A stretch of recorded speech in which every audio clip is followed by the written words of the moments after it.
அவர் சொன்னார் இந்த மாதிரி வந்து ஸ்டார்டிங்கில் வந்து நான் அவரை வந்து ஃபஸ்ட்டு கூப்பிட்டு போனேன் அப்படின்னு. அப்படிலாம் இல்லை, திறமை இருந்தது.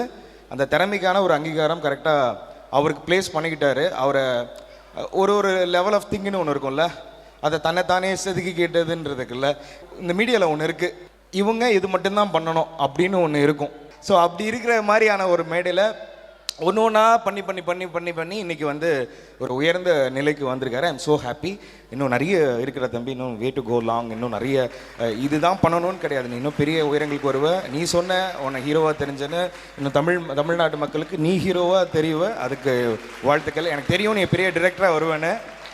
இன்றைக்கி எப்படி Pradeep Ranganathan bro and H J. Suryah sir அவங்களே இயக்கி அவங்களே நடிச்சுக்கிறாங்களோ அந்த கேப்பபிள் உனக்கு இருக்குது. என்னுடைய மனமார்ந்த வாழ்த்துக்கள். நான் ரொம்ப டைம் இருக்க விரும்பல. இன்னும் வே டு கோ லாங். இன்னும் நிறைய மிகப்பெரிய சக்ஸஸ் உங்களுக்கு எல்லாம் வரணும். And thank you. அண்ட் தியா, மிக்க நன்றி. ஆஃப்டர் ரொம்ப நாளுக்கு அப்புறம் மீட் பண்ணது. எஸ் அண்ட் ரொம்ப ரொம்ப நன்றி உங்களெல்லாம் மீட் பண்ணது. Thank you so much.